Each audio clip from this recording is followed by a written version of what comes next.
nárast predajov cez ChatGPT o 2000% a nárast trafiku, respektíve návštevnosti na web stránku o 170%. Toto sú výsledky nášho klienta e-shopu, ktorý toto vlastne dokázal v porovnaní s 2 kvartálmi. Bol to kvartál 1 v roku 2026 versus kvartál 4 v roku 2025.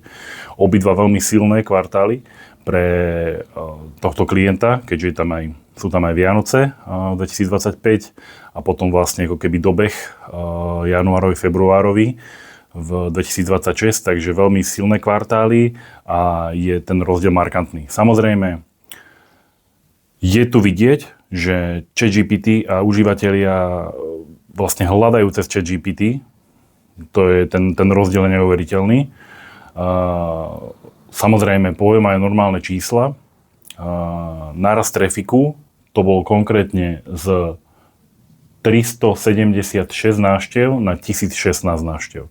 Pre tohto klienta to je samozrejme malé číslo, ale každopádne ten rozdiel je evidentný. A nárast predajov bol zo 4 predajov na 81 predajov. Takže minimálne je vidieť, že ľudia začínajú čím ďalej, tým viac využívať umelú inteligenciu či už na nákupy, ale aj celkovo na to, aby získavali informácie a dostávali odporúčania. Takže samozrejme tieto výsledky sa nestali z kvartálu alebo proste z roka na rok. Toto nám trvalo cca 2,5 roka. Začali sme systematickou prácou na SEO, na tvorbe článkov, na tom, aby sa vlastne táto značka, tento e-shop z nuly, reálne, že z nuly organického trafiku dostal na to, kde je vlastne dnes, čo je vlastne až kvázi neuveriteľné, čo sa podarilo. Každopádne tam bola tvorba článkov cca na začiatku sa mi zdá, že až 12 krát mesačne. Potom sa to pomaličky riedilo na 8, teraz je to 6 mesačne. Samozrejme sú tam viacej dôvodov, či už menej tém, alebo prerozdelenie budžetu do iných vecí. Čiže nepríde tento úspech ako keby viditeľnosti a trafiku z umelej inteligencie len tak. Je to systematická robota. Samozrejme nie je to len o článkoch, je to o budovaní autority, je tam strašne veľa ako keby veci, ktoré treba spraviť na to, aby ten úspech a viditeľnosť v AI nástrojoch prišla. Samozrejme základ je tvoriť blogový obsah, mať veľmi dobre technicky postavený web a budovať autoritu. Toto sú ako keby možno také 3 piliere a následne vlastne samozrejme každá z týchto vecí, ako je tvoriť blogový obsah, je ako keby, nie je to jednoduché. Nie je to len napísať článok, určite to nemôže byť, mám tému, OK, hodím ju do umelej inteligencie, či už do chatu Gemini, hoci kde a vypluje mi článok, OK, ten buchnem na net. Práve že naopak, toto Google veľmi tvrdo ako keby banuje. Chvíľu vlastne možno máte nejaký trafik 2-3 týždne, pokiaľ takto bombujete články a potom zrazu je radikálny rez dolu a ako keby už vôbec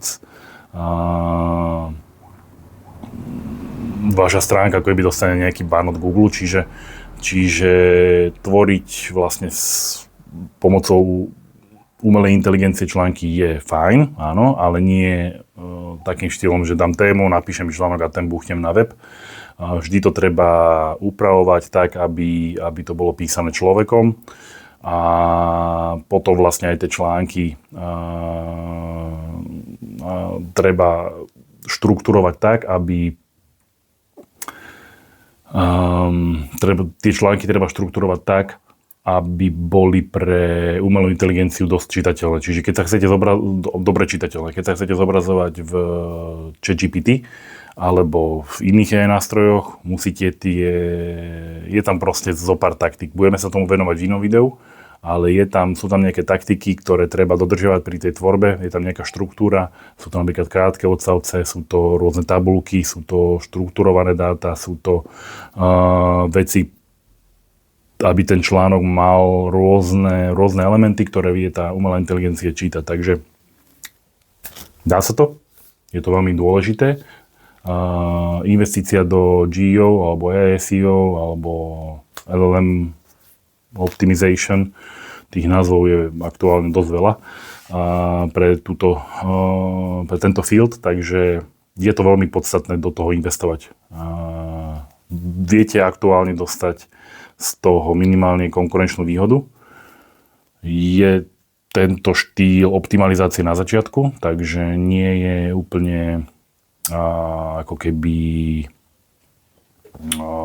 ten traffic, keď si pozriete v Google Analytics, každý si môže dať do Google Analytics source medium v nejakom traffic rozložení a tam napísať ChatGPT a tam uvidíte, koľko máte vlastne klikov z ChatGPT. U našich klientov vidíme, že práve z ChatGPT je najviac. Potom samozrejme je tam aj Gemini, je tam aj Perplexity, je tam aj Claude, ale ChatGPT je u nás úplne akože ustrelený oproti týmto.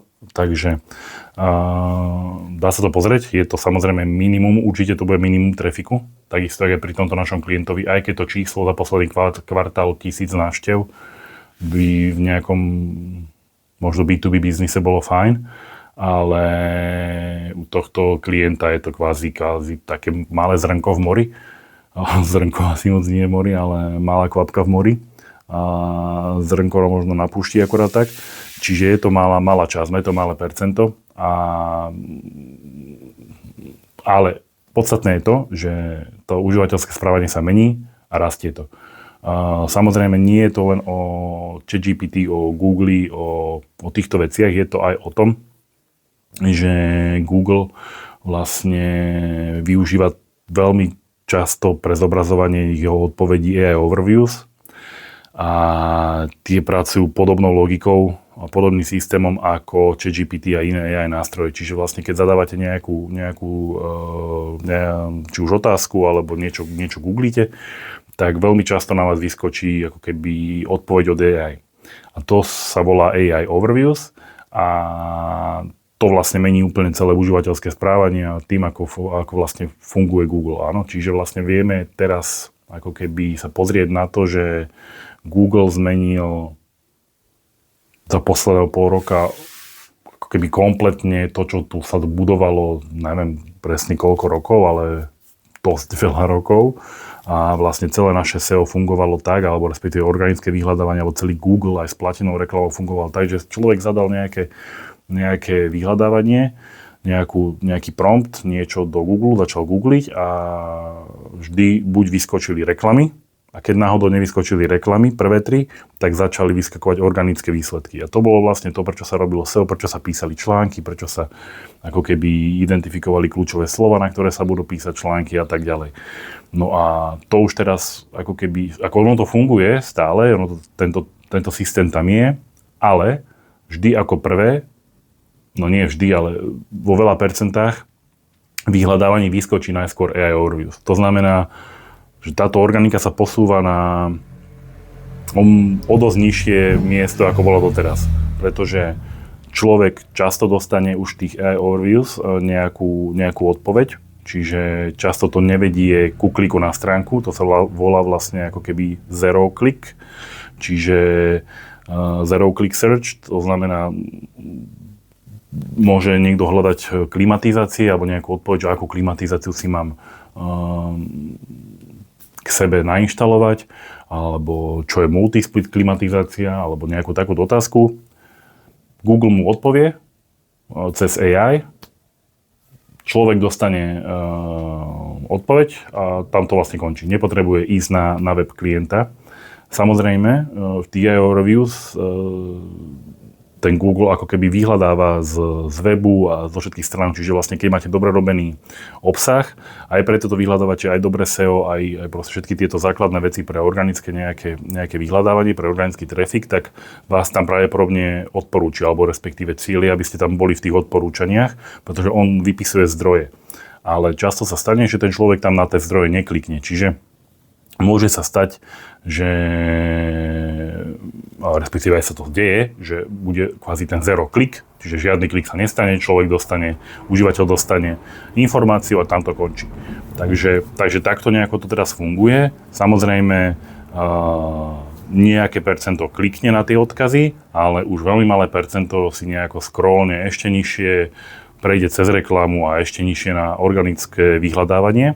Čiže vlastne to bolo, čo sme doteraz merali pre klientov, čo každý si sa snažil držať pozície, napríklad presne keď sme o tých klimatizáciách, tak možno keď bola, že klimatizácia, kde kúpiť klimatizácia v lete, neviem, rôzne takéto kľúčové slova alebo kľúčové tieto výrazy.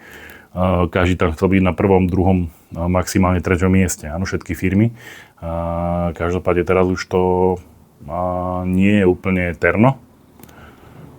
Možno, a vidíme to aj u našich klientov, že ešte to funguje, stále majú organické vyhľadávanie, stále dostávajú ten trafik, ale vidíme, že každým kvázi kvartálom, kedy robíme rôzne analýzy a pozeráme sa na to, aké sú výsledky, tak každý kvartál ukazuje nárast užívateľov, ktorí chodia na web klientov z AI nástrojov. Takže ono jednoznačne to ide týmto trendom a Google je toho úplný taký benchmark, že takto to bude a ideme cez AI a firmy sa tomu musia prispôsobiť. Kto začne skôr, ten má konkurenčnú výhodu.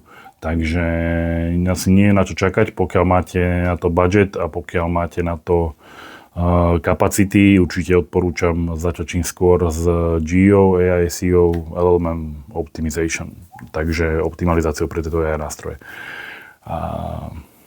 Takže